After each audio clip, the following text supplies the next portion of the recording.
me llamo Maya Bennett. Tengo 36 años, y entré a la boda de mi hermano menor creyendo, de verdad creyendo, que por fin me había ganado algo tan simple como un asiento en paz.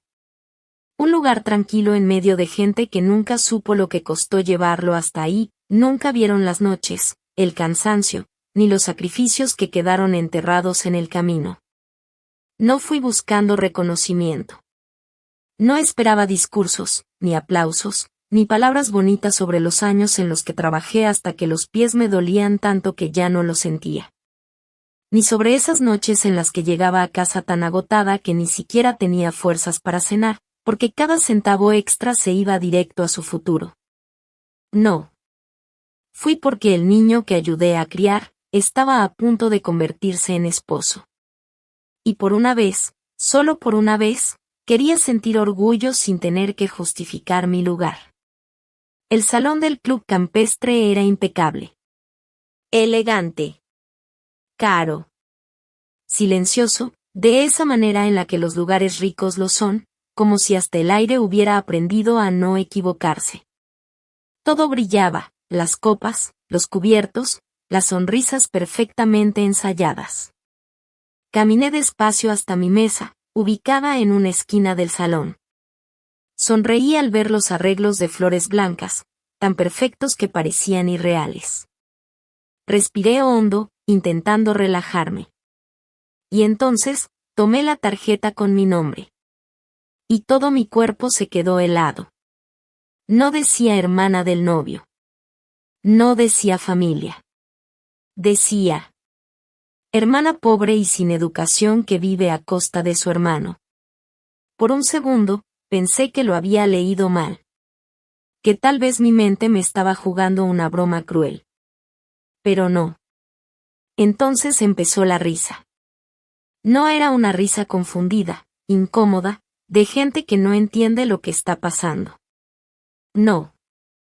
Era una risa contenida, anticipada. Esperada. La familia de la novia se cubría la boca, se inclinaban unos hacia otros, murmuraban, como si mi humillación fuera parte del entretenimiento de la noche. Como si yo fuera el espectáculo. Levanté la mirada, y lo busqué a él. A mi hermano. Estaba al otro lado del salón, rodeado de gente, sonriendo, sin saber todavía lo que estaba pasando. Y en ese momento, solo pude pensar una cosa. No hoy, no iba a arruinar su boda. No iba a hacer una escena. No después de todo. Tragué saliva, intentando empujar la vergüenza hacia adentro, como si pudiera esconderla. Bajé la tarjeta con cuidado, como si quemara, y di un pequeño paso hacia atrás, lista para irme en silencio. Desaparecer sin hacer ruido. Pero antes de poder dar otro paso. Él tomó mi mano. Fue tan rápido que apenas lo procesé. Su silla se arrastró contra el suelo con un sonido seco que cortó el ambiente. Se puso de pie de golpe, y sin soltarme, levantó la mirada directo hacia el padre de la novia. Su voz fue tranquila. Demasiado tranquila. Pero atravesó todo el salón como un cuchillo. Acaba de cometer el error más caro de su vida. El silencio cayó de inmediato. No fue gradual. Fue absoluto. Como si alguien hubiera apagado el sonido del mundo de un solo golpe. Mi hermano seguía sosteniendo mi mano, con firmeza, y todas las personas que hace apenas unos segundos estaban riéndose, ahora parecían haber olvidado cómo respirar. Yo aún tenía la tarjeta entre los dedos. Podía sentir el relieve del papel, la tinta negra, esa frase horrible, perfectamente escrita, como una prueba clara de que aquello no había sido un accidente. No.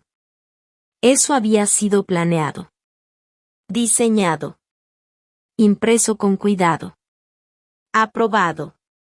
Colocado justo ahí, esperando a que yo lo encontrara. Los errores no se escriben con caligrafía elegante. Los errores no se sientan en una mesa formal esperando a una persona específica.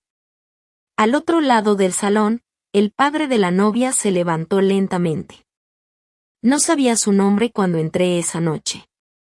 Para mí, solo era ese hombre adinerado que sonreía en las fotos. El padre de la mujer que mi hermano amaba. El tipo que hacía que todos se pusieran tensos, como si estuvieran en un examen constante. Pero ahora, todas las miradas estaban sobre él. Como si no solo fuera dueño del lugar, sino también de las reglas. Se acomodó el saco con calma. Miró a mi hermano, y soltó una pequeña risa. Siéntate, dijo. Te estás poniendo en ridículo. Mi hermano no se movió. Ni un centímetro. Explique la tarjeta. El hombre la miró apenas, como si no fuera nada importante. Como si no supiera exactamente de qué hablábamos. Lo cual era imposible. Es una broma, respondió con ligereza. Una broma ligera. Tu hermana ya está grande, debería poder soportarla. Algunas personas se movieron incómodas en sus asientos. Pero nadie dijo nada. Y en ese momento, entendí algo que dolió más que la propia ofensa. Algunos se habían reído porque les pareció gracioso. Otros, porque tenían miedo de no hacerlo. Y el resto. Se quedaron en silencio. Porque el silencio es el disfraz más fácil de la cobardía. Mantuve la voz firme, aunque por dentro todo me temblaba. Si es solo una broma, ¿por qué yo soy el chiste? Su sonrisa cambió. Se volvió más delgada, más fría. Porque la gente como tú, se toma todo demasiado personal. Sentí la mano de mi hermano tensarse alrededor de la mía. Estaba listo para avanzar, para explotar. Pero lo detuve. Aún no. El hombre volvió a mirarlo, esta vez con algo más oscuro en los ojos. Algo calculado. Deberías tener mucho cuidado esta noche, dijo despacio. Un joven en tu posición, debería entender el valor de las buenas conexiones. Luego, él levantó la mano con una calma casi teatral y señaló el techo, las lámparas de cristal, las flores perfectamente acomodadas, todo ese lujo cuidadosamente diseñado. Lo hizo como si cada detalle fuera una prueba en un juicio donde él era el único con derecho a decidir quién valía algo, y quién no. Has sido bienvenido a una familia que puede abrirte puertas, a las que jamás habrías llegado por tu cuenta. No lo dijo gritando. No lo dijo con rabia. Lo dijo con esa suavidad peligrosa, la que hace que el insulto se sienta más profundo. Y yo lo escuché. Claro que lo escuché. Pero mi hermano también. Di un paso al frente, sin soltar la dignidad que me quedaba. Él llegó a cada una de esas puertas porque trabajó para eso. El hombre me miró, y sonrió con abierta diversión. Como si yo fuera una anécdota, algo curioso, algo pequeño. Y tú ayudaste, claro. Seguro. Su tono era condescendiente, como si estuviera hablando con alguien que no entendía su propio lugar. Todos tienen una historia triste. Pero el sacrificio no hace a alguien educado. No lo hace refinado, y definitivamente no lo hace igual. Un suspiro ahogado se escuchó cerca de la mesa principal. Mi cara ardía. Podía sentir el calor subiendo por mi cuello, apretándome el pecho, pero no bajé la mirada. No le iba a dar eso. No después de todo. Porque en ese instante, mi mente se llenó de recuerdos. De noches largas, interminables, trabajando mientras el resto del mundo dormía. De formularios de ayuda financiera llenados a medianoche, con los ojos cansados, luchando por entender palabras que nadie me explicó. De levantarme antes del amanecer para prepararle el almuerzo, asegurándome de que él comiera, aunque yo no tuviera nada. De decirle que ya había cenado, cuando en realidad no había suficiente comida para los dos. Recordé la primera vez que lo aceptaron en ese programa de verano, como lloró, no de felicidad, sino de miedo, porque pensaba que no podríamos pagar ni siquiera el pasaje del autobús. Recordé vender la pulsera de mi madre, la única cosa de valor que me quedaba de ella, y luego fingir que la había perdido, solo para que él nunca supiera cuánto costó esa oportunidad. Todo eso pasó por mi cabeza, en un segundo. Y aún así, mantuve la voz firme. Yo no vine aquí buscando ser igual a su dinero. Vine como familia. El hombre se inclinó ligeramente hacia mí, sin borrar esa sonrisa. Familia, no es una palabra que se usa para forzar la entrada a lugares, donde no perteneces. Sentí como el aire se volvía más pesado. Y entonces, mi hermano soltó mi mano. Por un instante, pensé que se estaba rindiendo. Pero no. Dio un paso al frente, y se colocó a mi lado. A mi altura. Su voz fue baja, pero cada mesa en ese salón la escuchó con claridad. Ella pertenece a cualquier lugar donde yo esté. El ambiente cambió. No de golpe, pero sí lo suficiente. La sonrisa del hombre se tensó. Solo un poco. Pero fue suficiente para entenderlo. El juego había terminado. Y ahora venía el castigo. Sacó su teléfono con calma, como si todo estuviera bajo control. Tal vez deberíamos reconsiderar algunos acuerdos, antes de que este matrimonio se vuelva legalmente complicado. La madre de la novia susurró su nombre con urgencia, pero él la ignoró por completo. Sus ojos seguían clavados en mi hermano. Las ofertas de trabajo pueden revisarse, las becas pueden retrasarse, las promesas pueden pausarse. Hizo una pausa. Dejó que cada palabra se asentara. Puedes creer que el orgullo es gratis, pero estás a punto de aprender que tiene un precio. El silencio era insoportable. Pero mi hermano no retrocedió. Lo miró fijo, sin miedo. Y entonces dijo algo que nadie esperaba. Gracias. El hombre parpadeó, confundido. ¿Por qué? Y mi hermano respondió, con una claridad que atravesó todo, por decir todo eso, frente a testigos. Por primera vez en toda la noche. El padre de la novia dejó de sonreír. Y el salón cambió. Ya no era un lugar donde se burlaban de una hermana pobre. Ahora era un escenario donde todos estaban viendo a un hombre poderoso revelar la verdad. Que su amabilidad siempre había sido condicional. Que su generosidad siempre había tenido una correa. Que todo lo que ofrecía venía con control. Hasta ese momento, la novia había permanecido quieta, cerca de la mesa principal. Pálida, casi inmóvil bajo la luz suave del salón. Ya no parecía una mujer celebrando su boda. Parecía alguien viendo cómo el suelo se abría bajo sus pies, justo entre la vida que le prometieron, y la realidad que tenía enfrente. Las flores detrás de ella eran perfectas. Su vestido, perfecto. Las fotos que estaban tomando desde un lado del salón, seguramente también eran perfectas. Pero su rostro no lo era. En su cara había algo real. Lo único real que había visto de ese lado de la familia en toda la noche. Su padre giró hacia ella, con una advertencia en los ojos. Esa mirada silenciosa que no necesita palabras. La que dice, recuerda quién paga por todo. Aléjate de esto, dijo en voz baja. Pero ella no lo hizo. En lugar de retroceder, caminó. Y no fue hacia su padre. Fue hacia mi hermano. Ese pequeño gesto cambió todo. ¿Sabías lo de la tarjeta?, le preguntó mi hermano. Su voz se quebró apenas, lo suficiente para que yo sintiera el dolor escondido detrás de su enojo. Ella negó rápidamente. No, te lo juro, no sabía. Luego me miró a mí. Directo a los ojos. Lo siento, de verdad. Quería creerle. Lo intenté.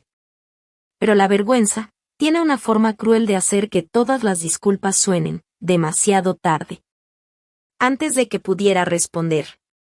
Su padre soltó una risa baja, casi aburrida. No te disculpes con gente que está buscando ofenderse. Ella se giró hacia él, con una firmeza que no había mostrado antes. Eso no fue una ofensa, fue una humillación. Su madre se apresuró a intervenir, acercándose con una sonrisa tensa hacia los invitados, como si una expresión amable pudiera tapar una herida tan profunda. Cariño, no aquí. Hay gente mirando, Daniel, dijo en cuanto le contestaron, con una voz firme, controlada, como si nada de lo que estaba pasando fuera personal. Necesito que llames a Harrington and Vale esta misma noche. Diles que el proyecto de renovación del hotel queda bajo revisión, si deciden seguir con la nueva contratación de la familia Bennett. Mi hermano se quedó completamente inmóvil. No fue enojo inmediato. Fue peor. Fue ese tipo de quietud que aparece justo antes de que algo se rompa. La novia reaccionó de inmediato. Dio un paso hacia su padre y le sujetó el brazo. ¿Qué estás haciendo? Él cubrió el teléfono con la mano, apenas un segundo, y respondió sin mirarla realmente. Enseñando consecuencias. Luego volvió a la llamada, como si nada. También contacta a la fundación.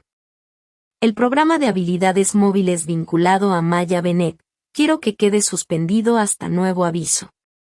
No voy a permitir que mi nombre esté asociado con personas que montan escenas públicas para generar lástima. Por un instante. No pude respirar. El trabajo era una cosa. Cruel, sí. Pero iba dirigido a mi hermano. Eso era diferente. Eso no era sobre él. Ese proyecto. Era lo único en mi vida que no se trataba solo de sobrevivir. Durante 2 años, había estado construyendo un programa comunitario móvil para adolescentes.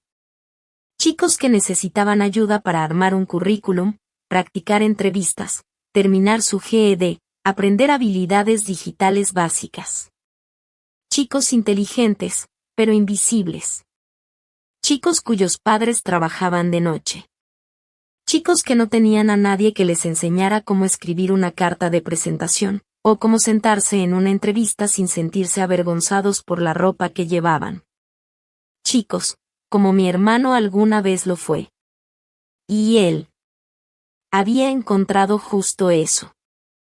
Lo único que en mi vida se sentía más grande que el simple hecho de resistir. Y estaba intentando destruirlo. No porque fuera un problema real, sino porque yo lo había avergonzado, simplemente por existir. Mi hermano reaccionó.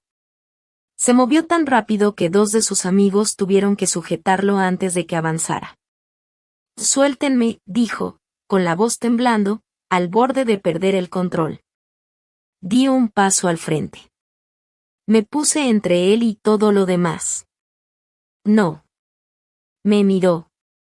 Y por un segundo, pareció que lo había traicionado. Bajé la voz, lo suficiente para que solo él me escuchara. No dejes que convierta tu amor en su evidencia. Eso lo detuvo. Porque yo sabía exactamente lo que ese hombre quería. Quería enojo. Quería un empujón. Una amenaza. Un momento feo, que después pudiera señalar con el dedo y decir, ¿ven? Así es esta familia. La novia dio un paso decidido y se colocó entre su padre y nosotros. Cuelga. El hombre la miró como si fuera una niña interrumpiendo algo importante. Muévete. Ella no se movió. Cuelga, o me voy. Su madre se cubrió la boca. El ambiente cambió otra vez. Pero esta vez, era eléctrico. Todos entendieron lo que estaba en juego. Esto ya no era una discusión familiar. Era un hombre usando el dinero como arma, frente a todos. Y su propia hija, estaba parada justo delante del filo. El hombre bajó el teléfono lentamente. Pero sus ojos seguían igual de fríos. ¿Crees que irte te hace valiente?, le preguntó. Ella no dudó. No, quedarme aquí lo hace. Entonces él miró a mi hermano. Y soltó, sin filtro, esto es lo que trae tu familia: caos, emoción, pobreza disfrazada de virtud. Mi hermano no retrocedió. Ni un paso.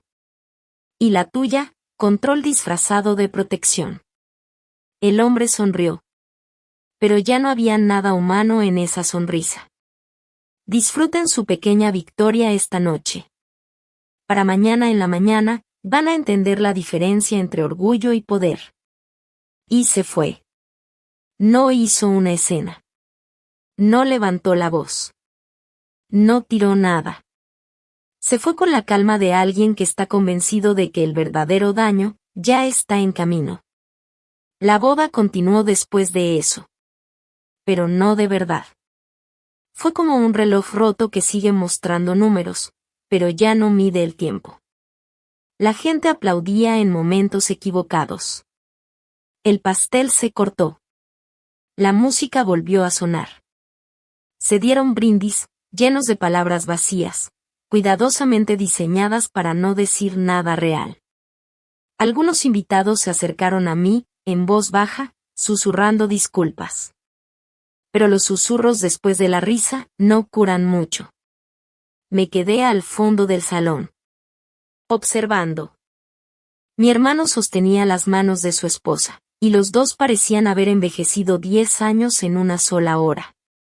Yo solo quería que la noche terminara. Quería creer que lo peor ya había pasado. Pero en el fondo, sabía que no. Los hombres como él no se van cuando pierden. Se van cuando quieren privacidad para el siguiente golpe. Y mientras todos fingían celebrar, yo sentía el futuro cerrándose a nuestro alrededor. Como una trampa. A la mañana siguiente, mi teléfono sonó antes de que saliera el sol. No necesité ver la pantalla para saber quién era. Pero aún así lo hice. El nombre de mi hermano brillaba ahí. Contesté. Y no dijo hola. No preguntó cómo estaba. Solo dijo, ya lo hizo. Su voz sonaba áspera, como si hubiera pasado toda la noche tratando de no romper algo. Me incorporé en la cama, con el corazón latiendo fuerte. La oferta. Hubo un silencio al otro lado de la llamada. Un silencio corto, pero lo suficientemente pesado como para decirlo todo antes de que él hablara. Ya no está, dijo finalmente. Sentí como algo dentro de mí se apretaba. Charrington and Vale mandaron un correo a las 6:20. Dicen que decidieron tomar otra dirección. Clara habló con alguien del estudio. Su papá contactó a uno de sus inversionistas anoche. Cerré los ojos. No estaba sorprendida. Pero eso no lo hacía doler menos. Porque yo sabía lo que ese trabajo significaba. Mi hermano no lo había recibido por lástima. No había sido un favor. Él había construido ese portafolio desde cero, pieza por pieza, mientras trabajaba medio tiempo, estudiaba hasta tarde. Y se enseñaba a sí mismo programas complejos en una laptop vieja que se sobrecalentaba si abría más de 3 pestañas. Yo lo había visto quedarse dormido frente a la pantalla. Lo había visto frustrarse, dudar, volver a intentarlo. Ese trabajo era suyo. Ganado. Era la primera vez que lo había visto mirar hacia el futuro, sin miedo. Y hay más, dijo. No necesitaba que continuara. Ya sé, respondí. Abrí mi correo mientras él seguía en la línea. Ahí estaba. Un mensaje perfectamente redactado, lleno de palabras elegantes, y completamente vacío de humanidad. La fundación. Mi solicitud para el programa móvil de segunda oportunidad había sido pospuesta. Pendiente de revisión adicional. Me quedé viendo esa frase hasta que las letras comenzaron a borrosearse. Porque yo sabía lo que significaba. No era una pausa. Era un entierro. Significaba que alguien había llamado. Que alguien con demasiado poder había decidido que un grupo de adolescentes que necesitaban ayuda para escribir un currículum tenía que pagar por su orgullo herido. Maya, di algo, dijo mi hermano. Tomé aire despacio. Porque siempre había sido así. La gente pensaba que lo que daba miedo de mí era mi historia. Pero no. Lo que realmente los incomodaba era que cuando me enojaba de verdad, no gritaba. Me quedaba en silencio. Una hora después, la novia llegó a mi departamento. Sin vestido. Sin maquillaje. Sin joyas. Jeans, tenis, y el cabello recogido sin esfuerzo. Y por primera vez desde que la conocí, se veía real. Más joven, más cansada, pero también más honesta. Mi hermano venía con ella, caminando de un lado a otro, como si el enojo fuera lo único que lo mantenía en pie. Ella se sentó en mi pequeña mesa de cocina, y deslizó su teléfono hacia mí. Hay algo que tienes que ver. Lo primero fue una cadena de correos del organizador de la boda. Mi estómago se tensó en cuanto vi el archivo adjunto. Las tarjetas. No había sido un error. La frase insultante había sido enviada, 3 días antes de la boda, por la asistente de su padre. Había notas. Instrucciones claras. Asegurarse de que la tarjeta estuviera colocada en mi asiento, antes de que llegaran los invitados. No cerca. No en una mesa equivocada. En mi lugar. Como si mi humillación hubiera sido parte del plano de la boda. Mi hermano susurró, casi sin voz, lo planeó, o la novia asintió, con los ojos llenos de lágrimas. Yo no sabía, necesito que me creas. La miré por un largo momento. Buscando cualquier señal de duda. No la encontré. Asentí una vez. Te creo. Ella tragó saliva, y abrió una nota de voz. Mi prima me mandó esto anoche. Tenía miedo de decir algo antes, pero después de lo que pasó, ya no pudo quedarse callada. Le dio play. Y la voz de su padre llenó mi cocina. Relajada. Divertida. Como si estuviera hablando de algo insignificante. La hermana es el problema, tiene esa historia de mujer sacrificada. Ese tipo de gente convierte el sacrificio en control. Si él se casa con esta familia, va a tener que aprender dónde está la lealtad. Otra voz, al fondo, preguntó, ¿y si no lo hace? Su padre soltó una pequeña risa. Entonces le enseñamos lo que es la escasez. Mi hermano dejó de caminar. Se quedó completamente quieto. Y eso, me asustó más que verlo enojado. La novia abrió otro audio. Esta vez, su padre sonaba más frío. Los pobres siempre hacen que sobrevivir suene algo sagrado, cuando en realidad solo es fracaso, con mejor narrativa. Apagué el audio. Dejé el teléfono sobre la mesa. Y miré mis manos. Estaban firmes. Tranquilas. Eso me sorprendió. Porque sí, dolía. Pero también aclaraba todo. Hombres como él sobreviven porque mantienen su crueldad en privado, y sus modales en público. Pero ahora, por primera vez, ambas versiones estaban ahí. Sobre mi mesa. Expuestas. Lo voy a subir ahora mismo, dijo mi hermano. No, respondí. Me miró, incrédulo. No, todavía no. La novia frunció el ceño. Pero ya destruyó tu proyecto, asentí. Y si lo publicamos ahora, va a decir que estamos reaccionando por emoción. Que estamos resentidos. Que somos inestables. Me incliné ligeramente hacia ellos. Va a decir que tú te volviste en su contra porque tu boda se arruinó. Va a decir que yo estoy usando a mi hermano para dar lástima. Hice una pausa. Él sabe sobrevivir a los escándalos, cuando se ven desordenados. Mi hermano se dejó caer en la silla, pasando una mano por su cara. Entonces, ¿qué hacemos? Levanté la mirada hacia ella. Directo. Claro. Le pides una reunión familiar. Ella no entendía aún, pero escuchaba. Le dices que quieres paz.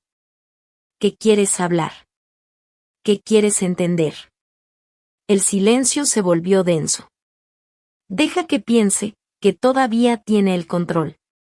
Sus ojos cambiaron en el instante en que lo entendió. No fue algo sutil, fue como si, de pronto, todas las piezas encajaran en su mente. ¿Quieres darle una oportunidad para disculparse?, dijo en voz baja. Sí, respondí sin dudar. Y si se niega, quiero que demuestre exactamente quién es, pero sin un salón lleno de gente protegiéndolo. Mi hermano nos miró a las dos, primero a ella, luego a mí. En su rostro se instaló una calma dura, firme, de esas que no nacen de la tranquilidad, sino de la decisión. Entonces lo dejamos hablar. Asentí despacio. Hombres como él, siempre lo hacen. Antes de irse, la novia recorrió mi departamento con la mirada. Los gabinetes viejos, la mesa con una esquina rota, la pila de volantes del programa de la camioneta de habilidades, todo lo que para muchos sería poco. Se inclinó apenas hacia mí y susurró, no tiene idea de con quién se está metiendo. No pude evitar una casi sonrisa. No, le dije. Él cree que está peleando contra la pobreza, pero en realidad está peleando contra la verdad. La reunión se programó para el siguiente sábado, en la casa Aseford, en Westchester. Llamar la casa era generoso. Era una finca privada, rodeada de rejas negras, pilares de piedra y ventanales tan altos que no parecían dar la bienvenida, sino advertir. Todo gritaba riqueza. Nada se sentía como hogar. Cuando cruzamos el portón en el auto, mi hermano buscó mi mano, igual que lo había hecho en la boda. Pero esta vez, yo la tomé primero. Y la apreté. La novia iba sentada junto a él. En silencio. Tranquila, pero firme. Había perdido el dinero de su padre, la transferencia de su departamento, la red de seguridad en la que había crecido confiando toda su vida. Y aún así, se veía más fuerte que nunca. Antes de bajar del auto, susurró, si se disculpa, quiero que todo esto termine. La miré. Yo también. Y lo decía en serio. Porque esto nunca fue sobre venganza. Fue sobre la verdad. Pero yo había aprendido algo hace mucho tiempo, la verdad necesita testigos. Porque la gente con poder tiene una habilidad peligrosa, convertir el dolor en malentendidos. Entramos a una sala formal donde su padre ya nos esperaba, junto a su madre y un abogado familiar. No se levantó cuando entramos. Claro que no. Hombres como él no usan sillas, usan tronos. El lugar olía a cuero, dinero viejo y flores frescas que seguramente cambiaban antes de marchitarse, como si incluso el paso del tiempo fuera algo que pudieran controlar. Seamos eficientes, dijo sin preámbulos. Supongo que están aquí porque ya llegó la realidad. Sentí la tensión en la mandíbula de mi hermano, pero se mantuvo en silencio. Yo me senté frente a él, sin apartar la mirada. Estamos aquí porque su hija pidió una conversación privada, antes de que esto se haga público. Sonrió. ¿Público? Eso suena como una amenaza. Negué con calma. No. Es una elección. Me incliné ligeramente hacia adelante. Puede admitir lo que hizo, dejar de interferir en el trabajo de mi hermano, restaurar la revisión de la fundación y disculparse por humillarme en la boda. Hice una pausa breve, lo suficiente para que cada palabra pesara. O puedes seguir fingiendo que la crueldad es liderazgo. Su esposa, rígida a su lado, bajó la mirada hacia sus manos. Él se recargó en la silla, relajado, como si nada de eso lo tocara. Ustedes siempre necesitan dar discursos. Fue entonces cuando mi hermano habló por fin. ¿Ustedes? El hombre se encogió de hombros. Personas que confunden la lucha con carácter. Personas que creen que sobrevivir dificultades les da derecho a respeto. Sentí a mi hermano tensarse a mi lado, pero no lo miré. No le quité los ojos al hombre frente a mí. La pobreza no cancela el respeto. Soltó una risa baja, casi divertida. La pobreza no cancela el respeto, el comportamiento sí. Se inclinó apenas hacia adelante. Tu hermano detuvo su propia boda porque tú te ofendiste por un chiste. Pusiste a mi hija en contra de su familia, y ahora estás aquí, en mi casa, haciendo exigencias como si tuvieras algún poder. La novia se puso de pie. Papá, basta. Él giró hacia ella, firme. No. Necesitas escuchar esto claramente. Su voz se endureció. El amor no es suficiente para construir una vida estable. Tu esposo es talentoso, sí, pero está emocionalmente atado a un pasado que ya debería haber superado. Luego me señaló con una mirada fría. Y tu cuñada, es el ancla. Mi hermano se levantó tan rápido que el abogado se sobresaltó. Di una palabra más sobre ella. Levanté una mano, sin alzar la voz. Siéntate. Me miró, respirando fuerte, luchando contra sí mismo. Pero me hizo caso. Se sentó. El padre de la novia sonrió, satisfecho, como si acabara de demostrar algo. ¿Lo ves? Ella lo controla. Lo miré directo, sin titubear. No. Él confía en mí, porque yo nunca usé su futuro como una correa. La sonrisa desapareció de su rostro. Por primera vez, vi enojo real. No me des lecciones en mi propia casa. La novia dio un paso al frente. Entonces deja de actuar como si el dinero te hiciera moralmente superior. Él giró hacia ella, más frío que antes. Si decides salirte de esta familia por ellos, te vas sin nada. Cada palabra cayó como una sentencia. Sin fideicomiso. Sin departamento. Sin apoyo. Sin llamadas para arreglar lo que rompas. Se inclinó ligeramente hacia adelante, con una mirada dura. No voy a financiar la falta de respeto. Por favor, no hagas esto, susurró su esposa, con una voz quebrada que apenas se sostenía. Pero él ya no estaba escuchando. Había cruzado una línea invisible. Esa donde el orgullo se vuelve ceguera, y el poder se convierte en obsesión. Lo habían desafiado. Y no cualquiera. La única persona que él siempre creyó que regresaría, cuando el dinero la llamara. Giró hacia mí con una calma fría, calculada. Y en cuanto a ti. Sus ojos me recorrieron como si ya hubiera tomado una decisión. Estoy dispuesto a ofrecerte una cantidad generosa de dinero, si te apartas del matrimonio de ellos. En silencio. Para siempre. El aire en la habitación se volvió pesado. Tómalo como un pago, por todos esos sacrificios que sigues cargando, como si fueran una corona. Mi hermano se tensó a mi lado.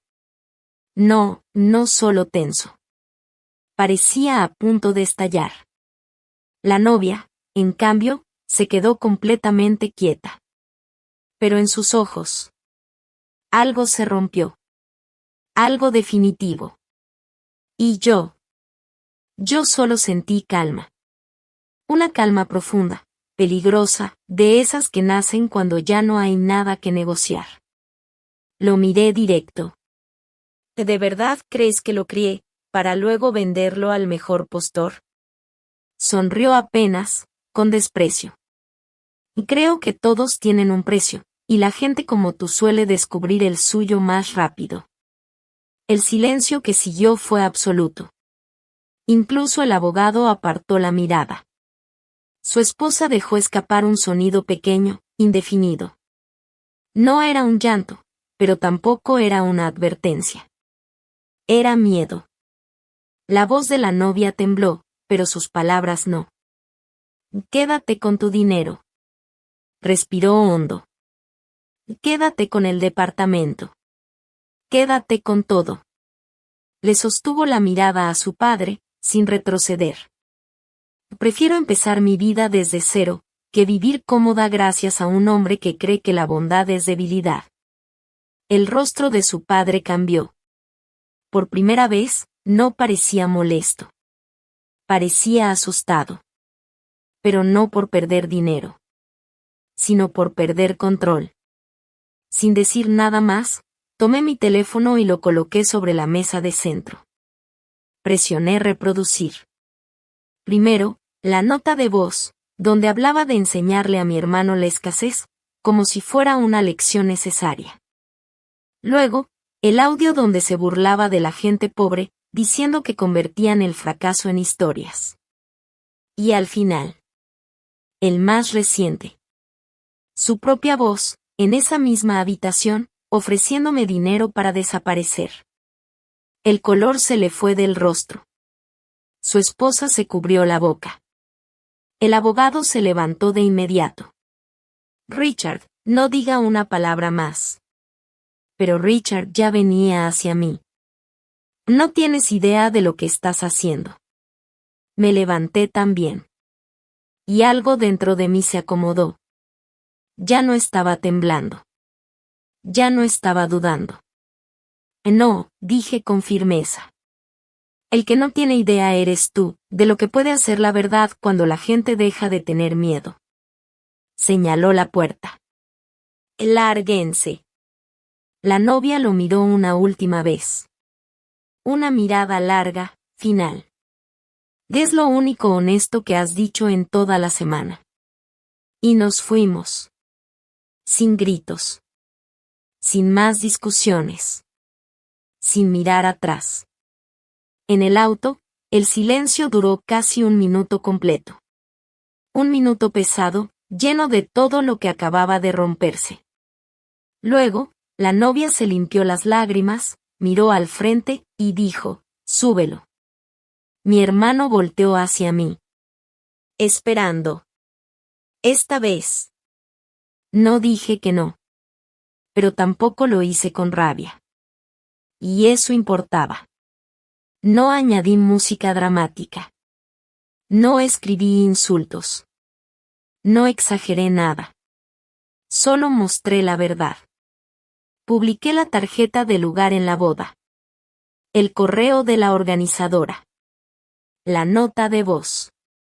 Y la grabación de esa reunión.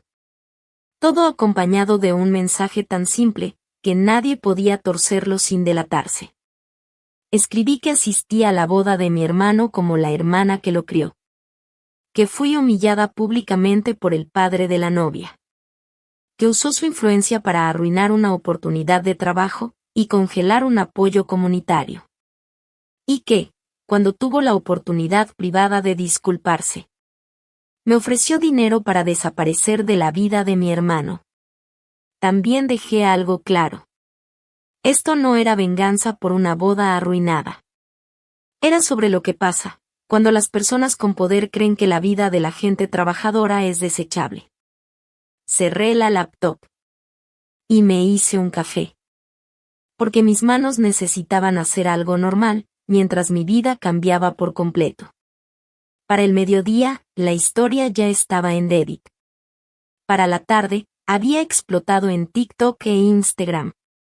La gente compartía la tarjeta del asiento con mensajes sobre clases sociales, crueldad, y el trabajo invisible de los hermanos mayores.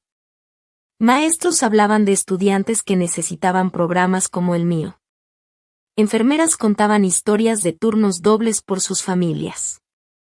hermanas mayores, hermanos mayores, primos, abuelos, padres adoptivos. Personas de todos lados empezaron a contar lo mismo. Historias de cuidar a alguien en silencio, y ser tratados como si ese sacrificio no valiera nada, solo porque no venía acompañado de dinero o estatus. Algunos mensajes eran cortos. Una sola línea. Pero se quedaban conmigo. Una mujer escribió: yo también crié a mi hermano, y nadie me guardó un asiento. Un hombre dijo: mi hermana lo dejó todo por mí. Hoy mismo la voy a llamar. Y entendí algo en ese momento. Algo que ningún apoyo público, por grande que fuera, podía darme. La humillación intenta aislarte. Hacerte sentir pequeño. Invisible. Pero la verdad tiene otra fuerza. Puede devolverte a una comunidad entera. Que ni siquiera sabías que estaba esperando por ti. Al día siguiente, la empresa Harrington y Vale publicó un comunicado. Frío. Medido. Cuidadosamente redactado. Decían que la oferta había sido retirada debido a presiones externas y que iniciarían una revisión interna de sus procesos éticos. Y luego, le devolvieron el puesto a mi hermano. Como si nada. Como si todo lo que había pasado fuera solo un error administrativo. Mi hermano leyó el mensaje completo. Se tomó unos segundos. Y respondió con una calma que me hizo sentir orgullo, pero también algo más profundo. Algo definitivo. Agradeció la oportunidad. Y la rechazó. Dijo que quería trabajar en un lugar donde no hiciera falta la vergüenza pública para recordar lo que es la integridad. Ese mismo día por la tarde, recibí una llamada. Era la fundación. Restauraron la revisión del apoyo comunitario. Se disculparon por escrito. Formalmente. Sin excusas. Sin rodeos. Y en menos de una semana. La camioneta de Second Chance Skills recibió más donaciones que en los 2 últimos años juntos. Gente que no me conocía. Personas que nunca había visto. Enviaban $20. A veces 5. A veces, solo un mensaje. Alguien hizo esto por mí una vez. Eso fue lo que realmente me rompió. No el insulto. No la humillación. Sino eso. Porque no era tristeza. Era otra cosa. Era darme cuenta, por primera vez, que el peso que había cargado sola durante tanto tiempo, ahora lo sostenían muchas manos. La familia Ashford no tuvo la misma suerte. El consejo de la empresa anunció una investigación interna. Una asociación con la ciudad, ligada a uno de sus proyectos hoteleros, fue suspendida. 2 organizaciones sin fines de lucro retiraron a Richard de sus cargos honorarios. Socios comerciales comenzaron a alejarse, usando ese lenguaje elegante que la gente rica domina cuando tiene miedo de aparecer en la foto equivocada. Pero la pérdida más cara no salió en ningún titular. Su hija no volvió. Nunca. Ella y mi hermano se mudaron a un pequeño departamento, a 3 cuadras del mío. Con muebles de segunda mano. Pisos desnivelados. Paredes que no eran perfectas. Pero con algo que esa mansión jamás tuvo. Paz. Un mes después, su esposa también dejó la casa. No sé si fue por valentía. Por vergüenza. O por cansancio. Tal vez por las 3. La camioneta de habilidades abrió a finales del verano. El primer día llegaron 17 adolescentes. 17.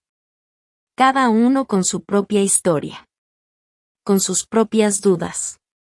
Con ese peso invisible que muchos cargan cuando sienten que el mundo ya decidió por ellos. Les ayudamos a crear currículums. A practicar entrevistas. A inscribirse para terminar la preparatoria. A aprender algo que nadie les había enseñado. Contar su historia sin pedir perdón por ella.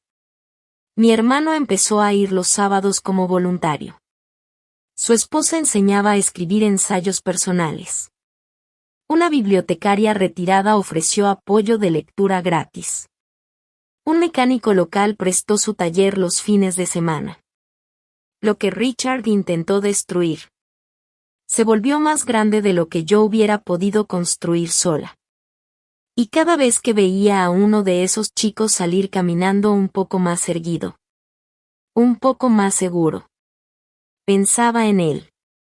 En el hombre que quiso enterrar todo esto, creyendo que lastimarme lo haría más poderoso. 3 meses después de la boda, Richard llegó a mi puerta. Solo. Sin chofer. Sin asistente.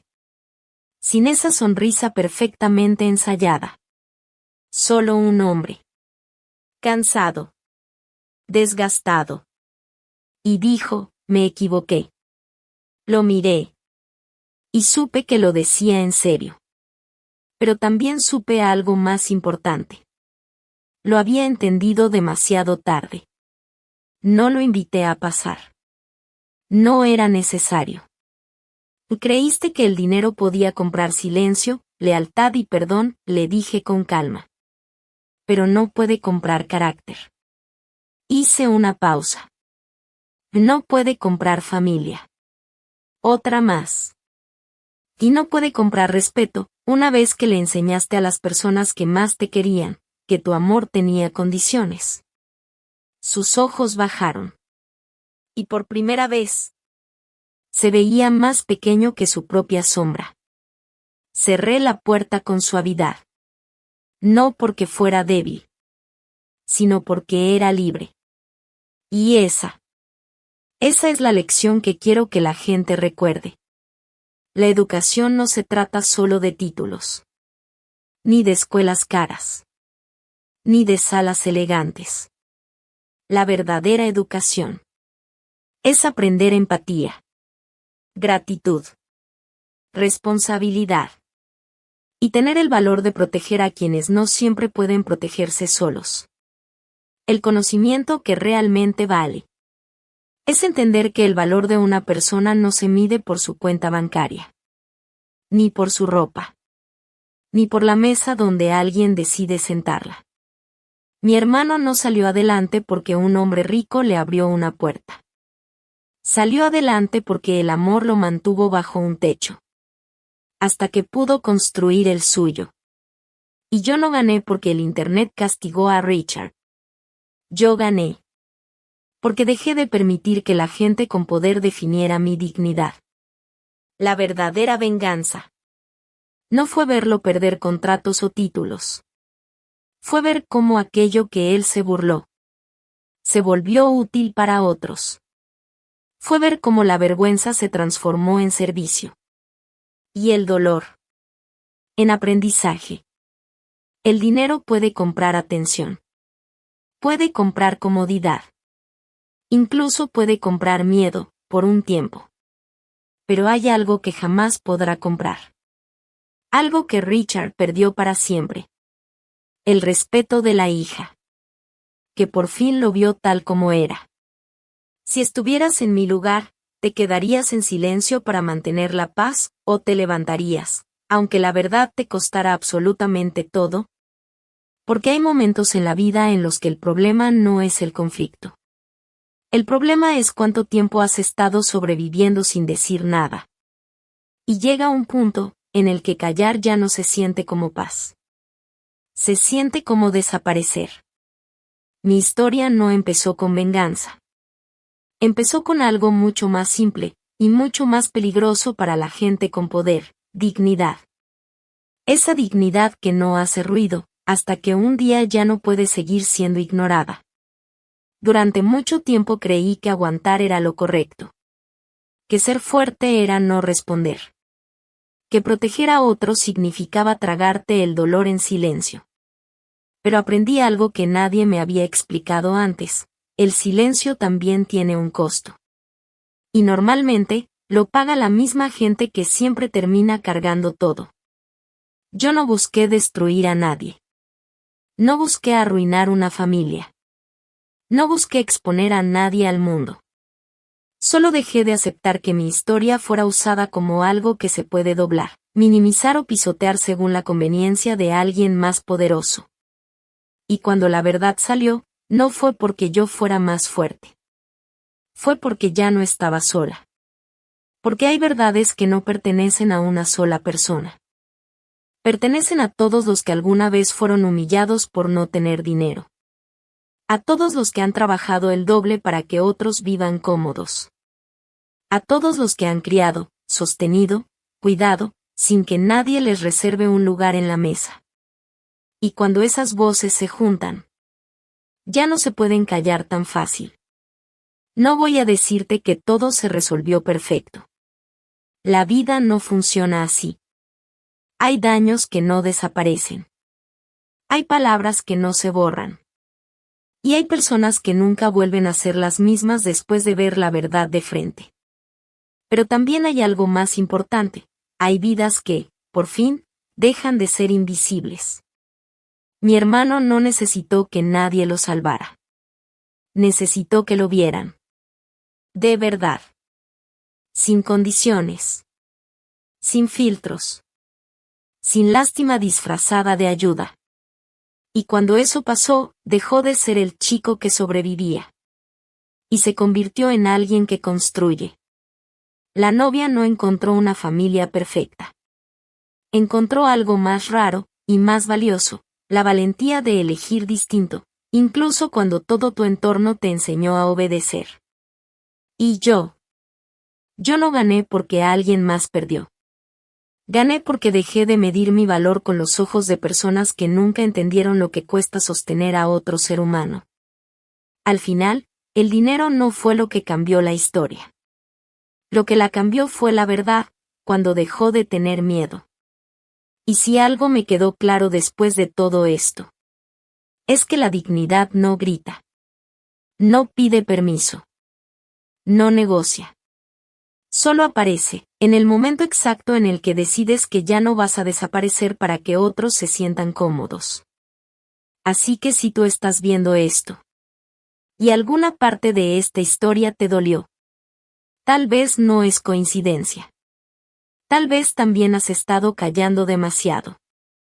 Tal vez también has estado sosteniendo más de lo que te corresponde. Y tal vez, solo tal vez, ya es hora de dejar de hacerlo solo. Esta historia es ficción.